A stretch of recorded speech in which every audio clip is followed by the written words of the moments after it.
Assalamualaikum warahmatullahi wabarakatuh. Selamat pagi. Kami dari kelompok 5 yang beranggotakan saya Rahmanisa Gema Qur'ani dengan NIM 201912111025. Saya Malia Husna dengan NIM 201912111031. Dan saya Silhar Gurbah dengan NIM 2019-1211-035. Kami akan mempresentasikan mata kuliah analisis laporan keuangan.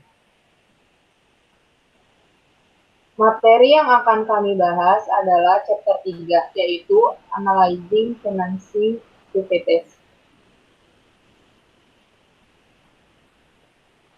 Topik yang akan kita bahas hari ini yaitu pertama ada debt financing, yang kedua ada lease, yang ketiga ada contingents and commitments, yang keempat ada off balance sheet financing, yang kelima ada shareholders equity, yang keenam itu ada post retirement benefits.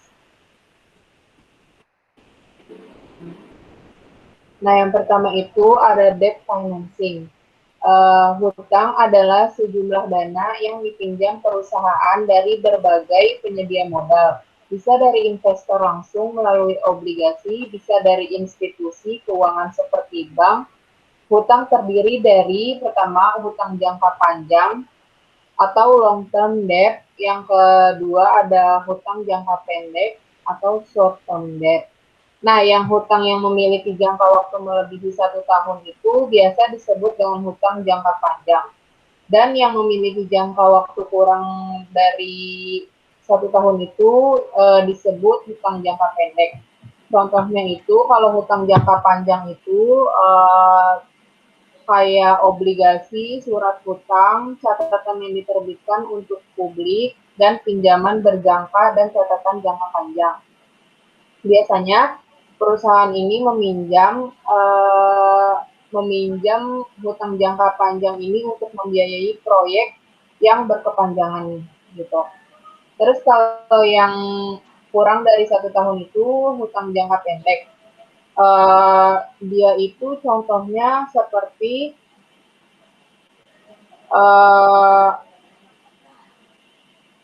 kayak fleksibel gitu. Jadi dia tuh karena harus ngembaliinnya lebih cepat, jadi dia tuh biasanya yang meminjam untuk hal-hal lebih kecil gitu uangnya. Kita akan membahas tentang accounting for debt.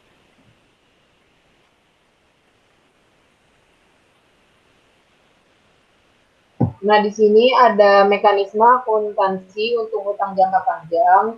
Jadi perusahaan menerbitkan obligasi dengan nilai nominal $100.000 dan tingkat kuponnya itu sebesar 6%. Dibayarkan setiap tahun untuk jangka waktu 3 tahun.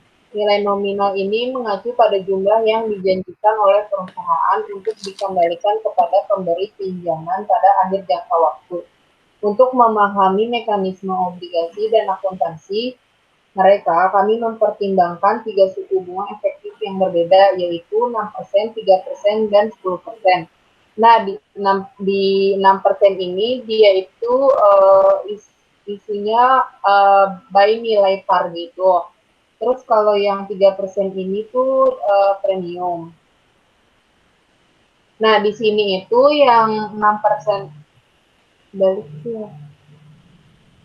Jadi yang 6% itu dia dapat 6.000 itu dari 100.000 dikali dengan 6%. $100.000 dikali 6% itu 6.000 untuk per tahunnya. Next. Nah, nilai yang dipermasalahkan sekarang adalah di nilai $90.053. Oleh karena itu, perusahaan menerbitkan obligasi di bawah nilai nominal atau dengan potongan harga sebesar 9.947. 9.947 ini kita dapat dari interest rate yang 100% ada di premium atau diskon yang paling atas atau di tahun ke-0. Jadi setiap tahun beban bunga lebih tinggi dari pembayaran kupon, sehingga perusahaan terlihat meminjam lebih banyak di setiap tahunnya. Contoh pada tahun 1, pinjaman ini yang kita sebut amortisasi diskonto obligasi yaitu 3.005. Itu ada di amortisasi interest rate 10% juga. Itu dapat dari 9.005 dikurang 6.000 kupon.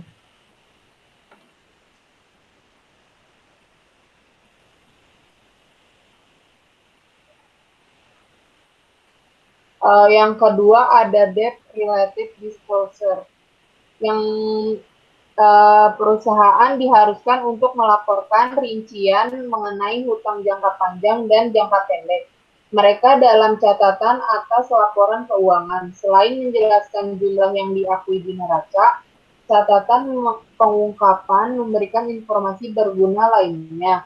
Ini termasuk informasi mengenai perkiraan jatuh tempo, hutang di masa depan, rincian ketentuan kontrak, seperti agunan dan perjanjian, saldo yang tidak terpakai dalam jalur kredit, dan informasi terkait lainnya yang berkaitan dengan hutang perusahaan.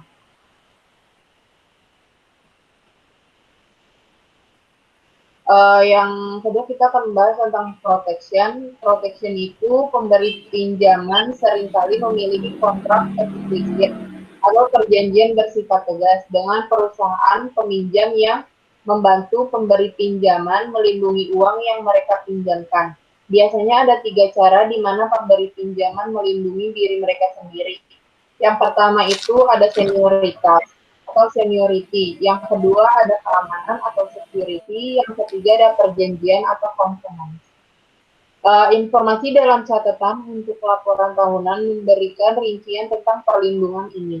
Memahami sifat perlindungan ini dalam implikasinya penting dalam analisis, terutama bagi perusahaan yang keuangannya buruk.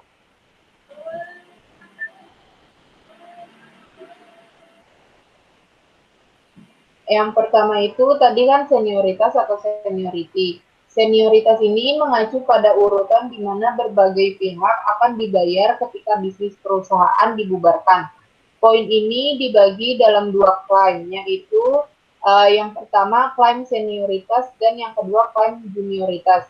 Maka pembayaran sesuatu hal akan sesuai dengan penggolongan terlebih dahulu sesuai dengan kepentingan atau klaimnya. Contohnya itu ada iuran pemerintah seperti hutang pajak, iuran karyawan, dan gaji yang belum dibayar perlu diselesaikan terlebih dahulu sebelum kepentingan yang lainnya. Selain itu, pemegang ekuitas hanya dapat dibayar setelah semua kepentingan atau klaim dibayar penuh. Jadi di sini itu dia harus mementingkan klaim yang senioritas dulu, karena kalau misalkan senioritas belum terpenuhi, yang junioritasnya pun belum bisa dibayarkan. Terus yang kedua itu ada keamanan atau security. Keamanan atau agunan itu mengacu pada aset yang disisihkan selama pembubaran secara khusus untuk memenuhi klaim tertentu. Klaim yang didukung oleh agunan disebut itu terjamin. Jika terjadi pembubaran perusahaan, pemilik klaim tertentu ini dapat menjual aset yang diidentifikasi untuk memenuhi klaim mereka. Jenis aset tertentu yang ditawarkan sebagai agunan diatur dalam kontrak perjanjian tertentu. Nah, misalnya ini, keuangan jangka pendek biasanya dijamin dengan aset lancar seperti persediaan. Next. Nah, perjanjian atau covenants itu pemberi pinjaman membuat perjanjian untuk melindungi investasi mereka. Perjanjiannya itu bisa berupa afirmatif atau negatif. Perjanjian afirmatif sendiri itu menentukan tindakan yang perlu diambil manajemen untuk menjaga utang dalam keadaan baik. Perjanjian negatif membatasi perilaku manajemen yang mungkin berbahaya bagi pemberi pinjaman. Perjanjian itu biasanya terdiri dari 2. Yang pertama, batasan. Batasan itu menentukan kapan perusahaan telah melanggar perjanjian. Yang kedua itu hukuman atau batasan yang muncul ketika suatu perjanjian dilarang. Kovenant berfungsi sebagai mekanisme peringatan awal bagi pemberi pinjaman sehingga mereka dapat melindungi investasi mereka secara proaktif.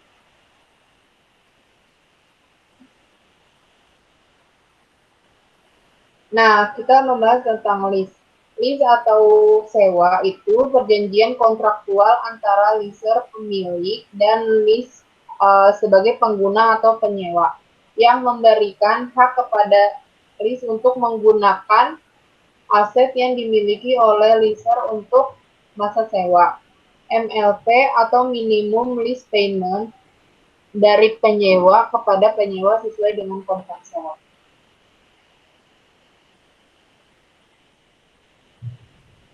Selanjutnya itu akan membahas lease accounting and reporting. Yang pertama ada capital lease accounting. Untuk sewa yang mengalihkan secara substansial, semua manfaat dan risiko kepemilikan dicatat sebagai akuisisi, aset dan kewajiban yang timbul oleh penyewa, dan sebagai transaksi penjualan dan pembiayaan oleh leaser.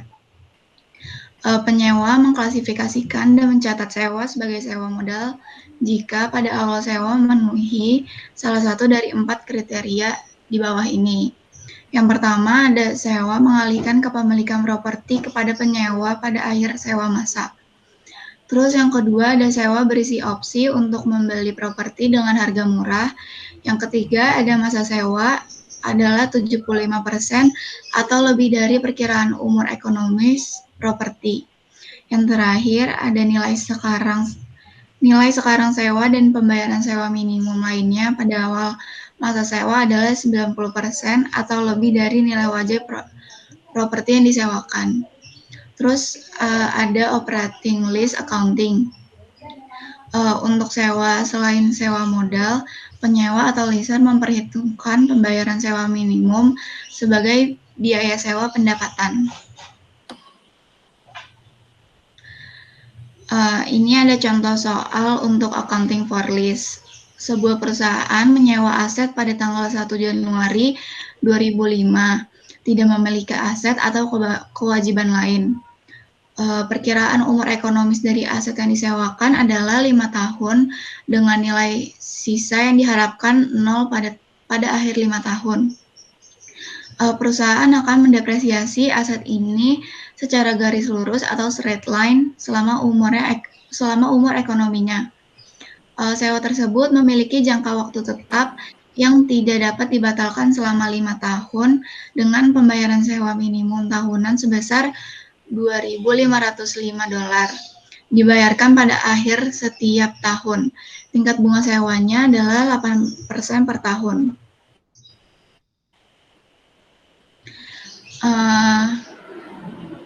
Yang pertama itu kan hutangnya itu sebesar 10.000. Untuk nyari interestnya itu karena interestnya 8%, jadi 10.000 dikali 8% itu 800. Prinsipalnya itu adalah hasil dari 2.505 dikurang dengan 800. Jadi utang di akhir tahunnya setelah dibayarkan akan menjadi $8.295. Dan seterusnya kayak gitu. Kayak misalnya yang tahun 2006 yang dipakai untuk beginning liability-nya itu yang 8.295. Terus nanti 8.295 itu dikali 8%. Hasilnya itu adalah 664. Prinsipalnya itu berarti 2.505 dikurang 664, yaitu 1.841. Untuk nanti yang dibayarkan di akhir tahun itu berarti 8.295 dikurang dengan $2.505. Next. Selanjutnya ada contingents and commitment.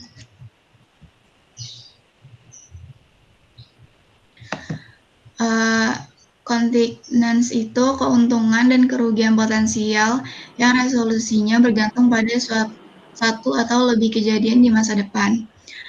Selanjutnya ada contingent liabilities, kontijen kerugian atau klaim potensial atau sumber daya perusahaan. Contingent liabilities timbul dari litigasi, kolektivitas piutang, penilaian pajak, ancaman pengambil alihan, jaminan kerja, dan bencana kerugian properti. Kerugian kontingensi ini dapat dicatat sebagai kerugian apabila yang pertama harus ada kemungkinan besar atau aset akan mengalami penurunan nilai atau liabilities terjadi. Atau bisa juga dikatakan sebagai bahwa kemungkinan besar peristiwa masa depan itu akan mengkonfirmasi kerugian. Yang kedua, ada jumlah kerugian harus dapat diperkirakan secara wajar atau reasonably estimable. Contohnya itu kerugian dari piutang tak tertagih dan kewajiban terkait dengan jaminan produk. Apabila perusahaan tidak melakukan pencatatan karena satu dari dua kemungkinan yang tidak terpenuhi, maka perusahaan akan menggunakan kontingensi tersebut dalam pencatatan sebagai kemungkinan kerugian yang wajar atau reasonably possibility. Terus selanjutnya ada analyzing contingent liabilities.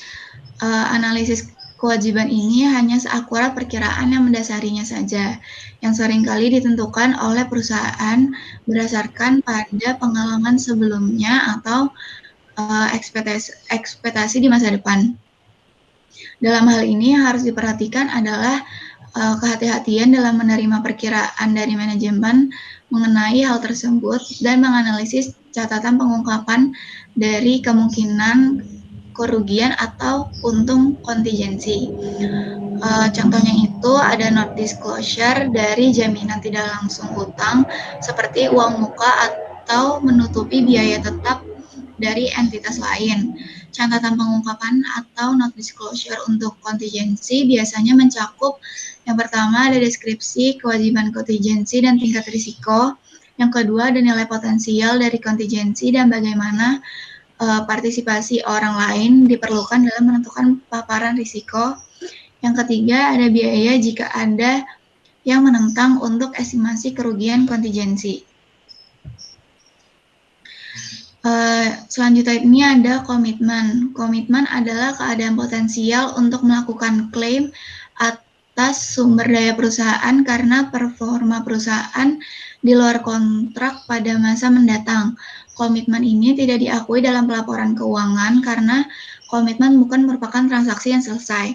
Contohnya itu seperti penandatanganan kontrak eksekutor atau penerbitan pesanan pembelian, kontrak jangka panjang yang tidak dapat dibatalkan untuk membeli produk atau jasa dengan harga tertentu, sama kontrak pembelian untuk aset tetap yang meminta pembayaran selama konstruksi.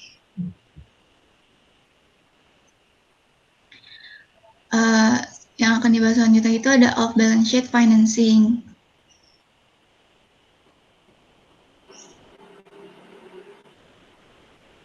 Jadi off balance sheet financing itu mengacu pada tidak melakukan pencatatan pada kewajiban pembiayaan tertentu atau dengan meminta pihak luar untuk mengakuisisi perusahaan guna memenuhi pembiayaan, sementara perusahaan setuju menggunakan aset dan menyediakan dana yang cukup untuk membayar hutang.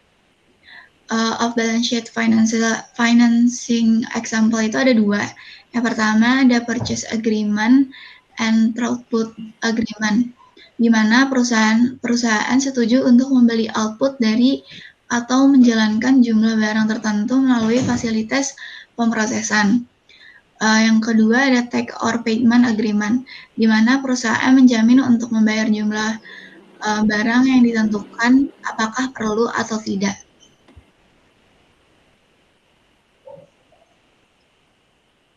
Next. Selanjutnya ada special purpose entities. Special purpose entities ini adalah suatu entitas yang dibentuk oleh perusahaan sponsor atau perusahaan induk untuk suatu tujuan tertentu, misalnya untuk membagi atau menghilangkan risiko finansial. Selain itu, SPE juga merupakan mekanisme pembiayaan yang sah dan bagian dari integral keuangan perusahaan.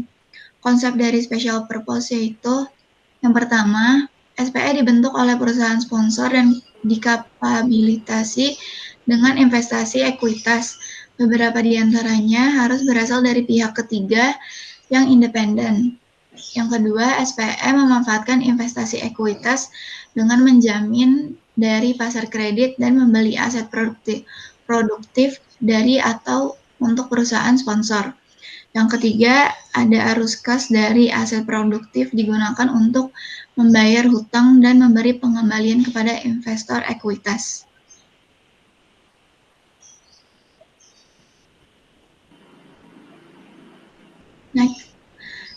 Nah, ini ada contohnya. Perusahaan ingin membangun gedung perkantoran, tetapi tidak ingin mencatat aset atau liabilities di neracanya. SPE setuju untuk membiayai dan membangun gedung serta menyewakan kepada perusahaan di bawah sewa operasi atau disebut juga dengan sewa sintesis. Jika disusun dengan benar, baik aset yang disewakan maupun kewajiban sewa guna usaha tidak tercermin di neraca perusahaan. Terus selanjutnya itu ada variable interest entities yang merupakan pengklasifikasian SPE oleh FASB untuk SPE yang bukan merupakan korporasi dari korporasi dan tidak memiliki kepemilikan saham, sehingga kontrol diberikan melalui legal dokumen. Hal ini ditentukan apabila total ekuitas yang beresiko tidak cukup untuk membiayai operasinya atau biasanya kurang dari 10% atau tidak memiliki salah satu kemampuan sebagai berikut. Yang pertama itu ada kemampuan untuk mengambil keputusan, yang kedua ada kewajiban menyerap kerugian, dan ketiga untuk menerima pengembalian.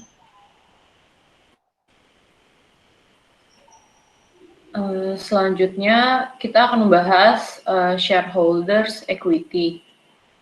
Jadi yang pertama itu ada capital stock, reporting of capital stock atau pelaporan modal saham itu meliputi penjelasan perubahan jumlah saham modal.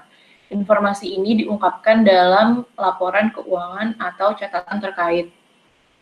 Daftar parsial berikut menunjukkan alasan perubahan persediaan modal dipisahkan menurut kenaikan dan penurunannya. Jadi ini ada dipisahkan dibagi dua, jadi source of increase in capital stock outstanding atau berdasarkan kenaikannya. Yang pertama itu ada penerbitan saham, konversi surat hutang dan saham preferred. Yang ketiga ada penerbitan berdasarkan dividen dan pembagian saham. Yang keempat ada penerbitan saham dalam akuisisi dan merger. Terus yang kelima ada penerbitan berdasarkan opsi saham dan waran dilaksanakan.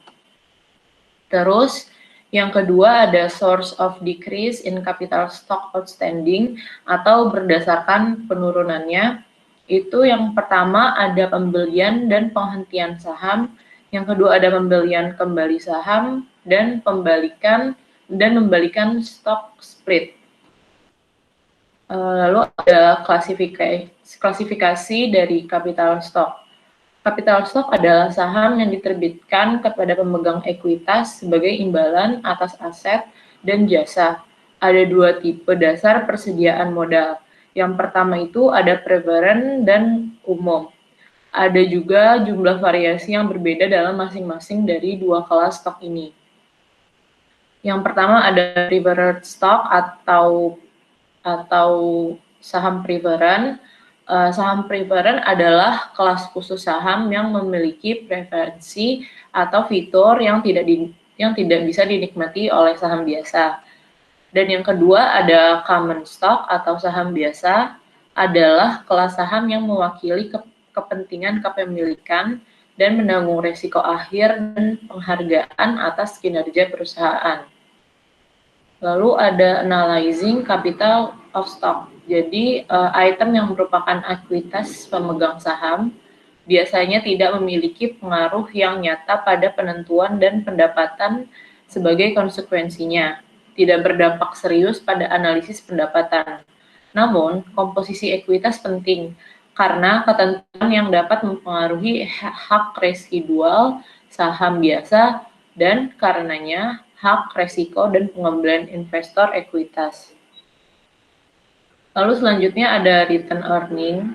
Return earning atau laba ditahan adalah modal yang diperoleh perusahaan. Ini berbeda dari persediaan modal dan akun modal di setor. Tambahan yang merupakan modal yang dikontribusikan oleh pemegang saham.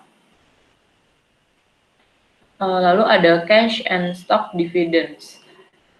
Cash dividend atau dividen tunai adalah pembagian uang tunai kepada pemegang saham. Ini adalah bentuk yang paling umum dari dividen setelah dideklarasikan, merupakan kewajiban perseroan. Bentuk dividen lainnya adalah dividen in kind atau property dividend. Dividen ini dibayarkan dalam aset perusahaan, barang atau saham perusahaan lainnya. Dividen semacam itu dinilai pada nilai pasar dari aset yang didistribusikan. Lalu selanjutnya ada stock dividen atau dividen saham. Adalah distribusi saham perusahaan sendiri kepada pemegang saham secara prorata. Dividen saham yang besar biasanya melebihi 25% dari saham yang beredar. Mengharuskan dividen saham dinilai sebesar nilai nominal saham yang diterbitkan. Lalu selanjutnya ada liabilities at edge of equity. Jadi itu dibagi menjadi yang pertama convertible debt atau obligasi konversi yang biasa dikenal dengan nama convertible bond. Adalah suatu jenis obligasi yang dapat dikonversikan menjadi saham perusahaan penerbit obligasi dan biasanya pada rasio pertukaran yang sudah ditentukan terlebih dahulu pada penerbitan obligasi tersebut. Lalu ada minority interest atau hak minoritas adalah bagian dari saham perusahaan yang tidak dimiliki oleh perusahaan induk. Besarnya hak minoritas pada anak perusahaan umumnya kurang dari 50% dari saham yang beredar, atau korporasi umumnya tidak lagi menjadi anak perusahaan dari induk perusahaan. Lalu selanjutnya ada redeemable preferred stock atau saham preferred yang dapat ditebus adalah saham preferred yang memiliki periode penebusan wajib atau karakteristik penebusan yang berada di luar kendali penerbit. Lalu ada post-retirement benefits atau pensiun benefit. Dana pensiun ini tidak bergantung pada pemberi kerja dan dikelola oleh wali amanat. Dana pensiun menerima iuran itu menginvestasikannya dengan cara yang tepat dan membagikan manfaat pensiun kepada karyawan. Jadi dana pensiun itu dari karyawan itu dikontribusikannya tuh ke pension fund dan ke employee lagi, jadi nggak bergantung pada pemberi kerja. Lalu ada reporting of post-retirement benefit. Perusahaan tidak melaporkan baik status pendanaan di neraca atau biaya manfaat pasca pensiun dalam laporan laba rugi. Namun, aturan saat ini sangat spesifik pengungkapannya dalam pencatatan kaki, termaksud rincian tentang jumlah ekonomi dan yang dilaporkan terkait dengan status pendanaan dan biaya manfaat pasca kerja, rincian tentang aktuaria sebagai asumsi, dan informasi relevan lainnya. Lalu, analyzing post-retirement benefit ini, langkah-langkahnya dibagi menjadi 5. Yang pertama itu merekonsiliasi angka ekonomi dan angka yang akan dilaporkan. Yang kedua itu ada menyesuaikan laporan laba rugi dan neraca. Yang ketiga, mengevaluasi asumsi aktuaria dan pengaruh terhadap financial statement-nya. Yang keempat, ada memeriksa exposure, resiko pensiun, dan yang terakhir itu mempertimbangkan implikasi arus kas dari program imbalan pasca kerja. Lalu selanjutnya ada soal dan pembahasan. Jadi sekarang membahas tentang exercise 2 2.5, yaitu yang jadi itu soal di sini itu SEC mensyaratkan beberapa laporan wajib bagi perusahaan yang memperdagangkan sahamnya di publik atau di publik. Diminta dari soalnya itu untuk identifikasi laporan SEC mana yang tepat untuk menemukan informasi berikut. Yang A itu ada diskusi manajemen mengenai hasil keuangan untuk tahun fiskal. Yang B itu ada jenis kompensasi CEO dan total kompensasi yang diberikan pada CEO pada tahun fiskal lalu. Yang C itu siapa saja anggota Dewan Direksi dan apakah mereka berasal dari dalam atau dari luar perusahaan. Yang D itu berapakah direktur dibayar untuk pekerja yang mereka lakukan. Yang E itu hasil operasi dan posisi keuangan pada akhir kuartal kedua. Yang F itu mengapa perusahaan mengganti auditor mereka. Dan yang G itu rincian mengenai penawaran saham untuk publik dalam waktu dekat.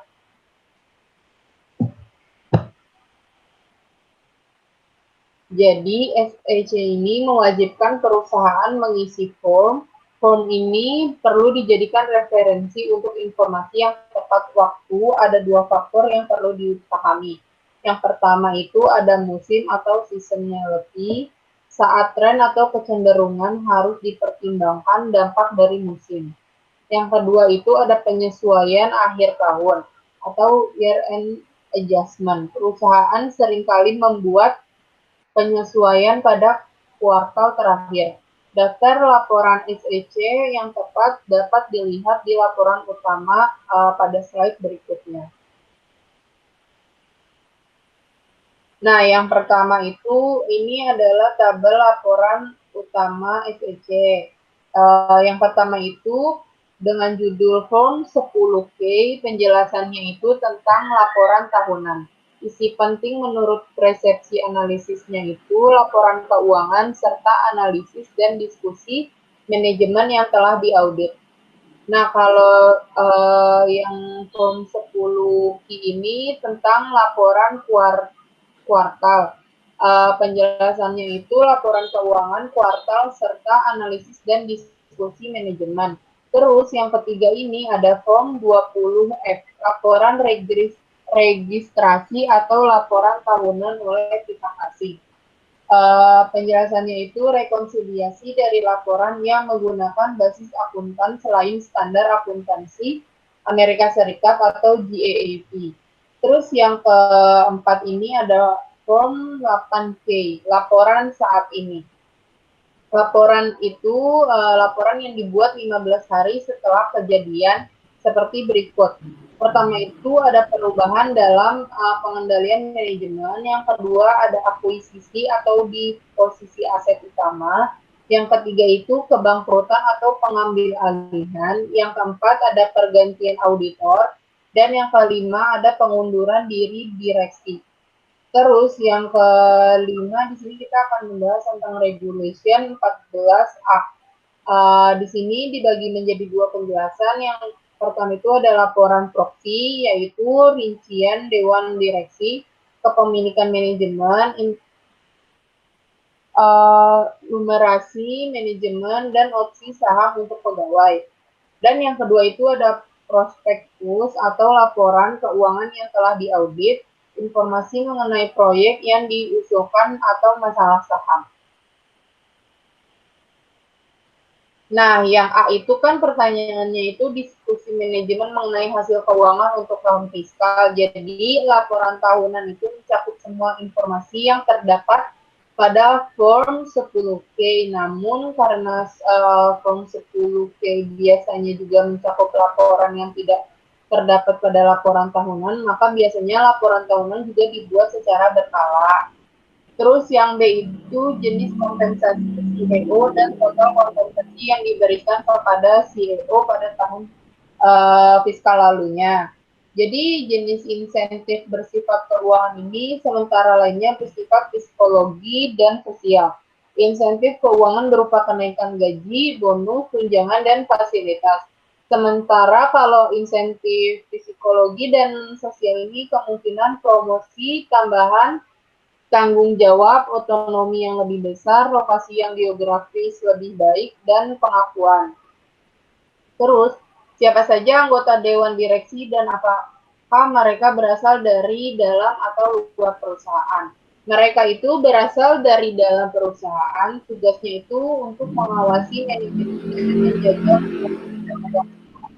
Terus yang D itu pertanyaannya, berapakah direktur dibayar untuk pekerja yang mereka lakukan? Besarnya gaji eksekutif perusahaan tergantung besar kecilnya perusahaan ataupun standar yang berlaku secara umum. Namun secara umum gaji para eksekutif puncak di perusahaan multinasional itu minimal bisa mencapai 250.000 US dollar per tahun atau sekitar 2,5 miliar rupiah. Ini dalam kurs 10.000 per US dollar, 10.000 rupiah per US dollar. Terus yang E itu hasil operasi dan posisi keuangan pada akhir kuartal kedua.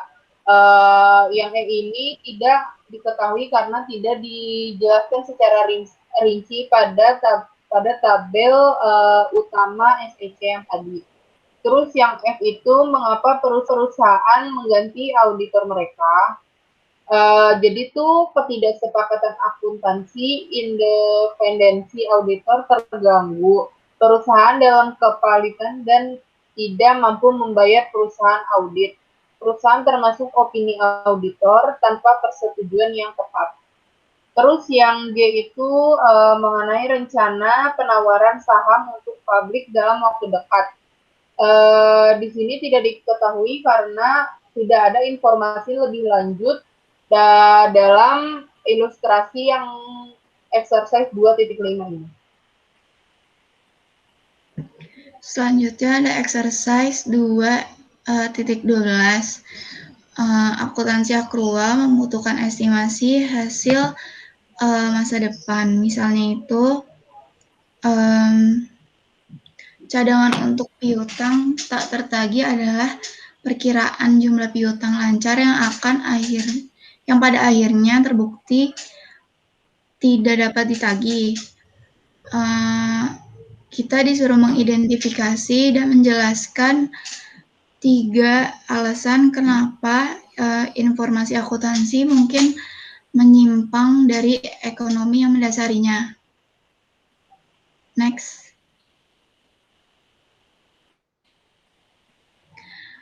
Akuntansi accrual basis merupakan salah satu konsep yang sangat penting dalam akuntansi, di mana pencatatan basis kas adalah teknik pencatatan ketika transaksi terjadi di mana uang benar-benar diterima atau dikeluarkan.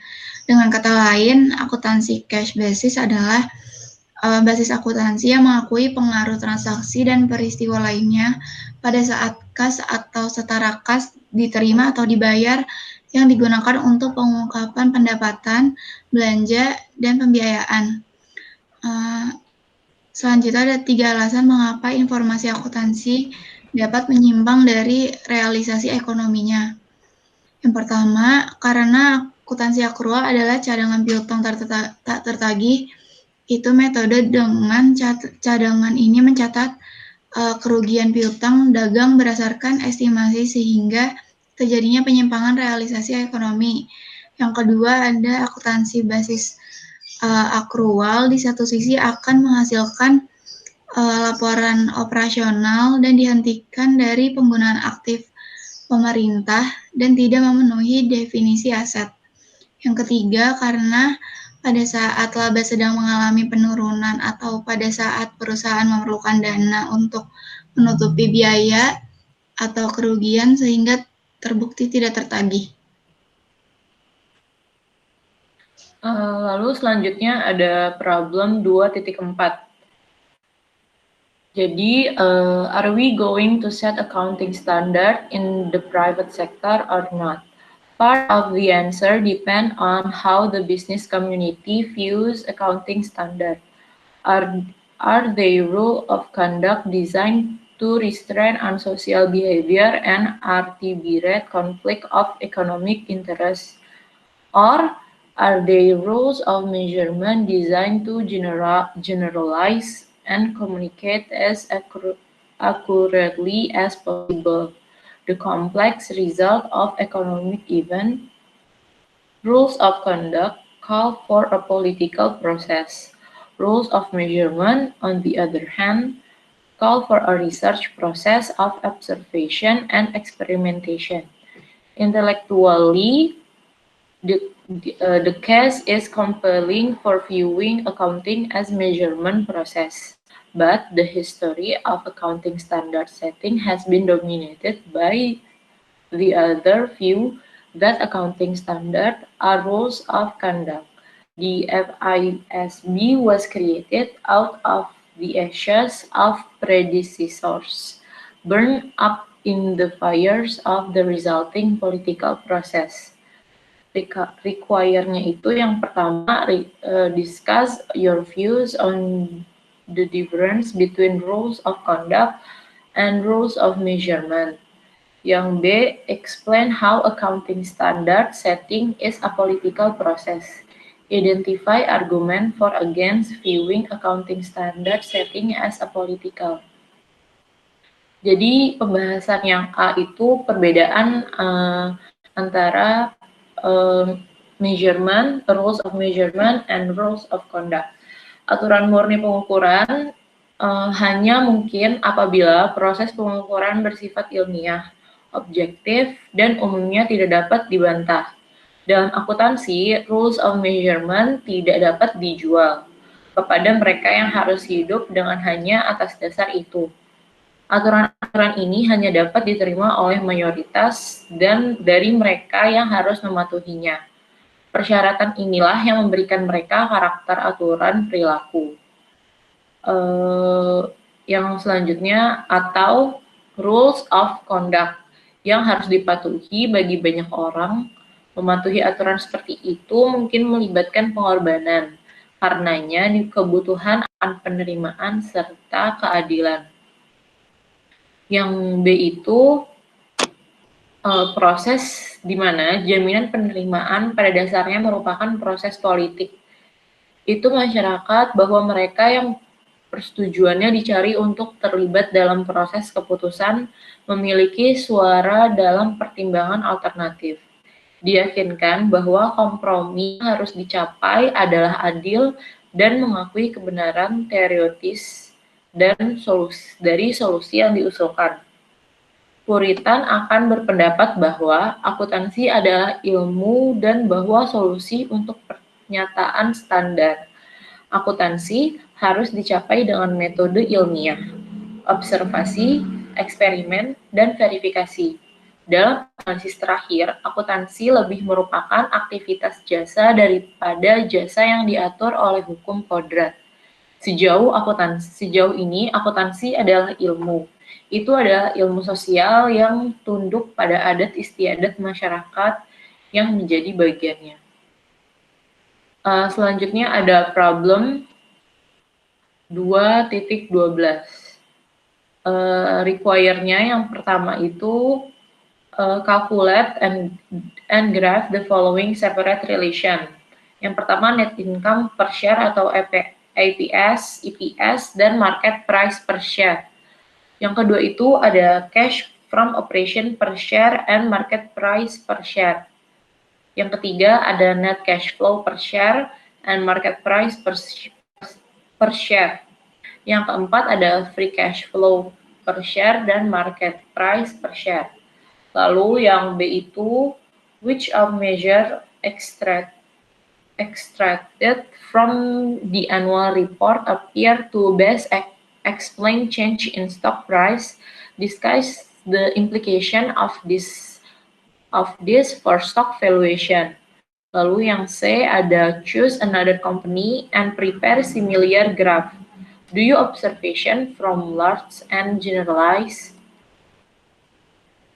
Pembahasan yang pertama itu yang A itu net income per share dan price per share di year ke-9 itu dapatnya 1,04.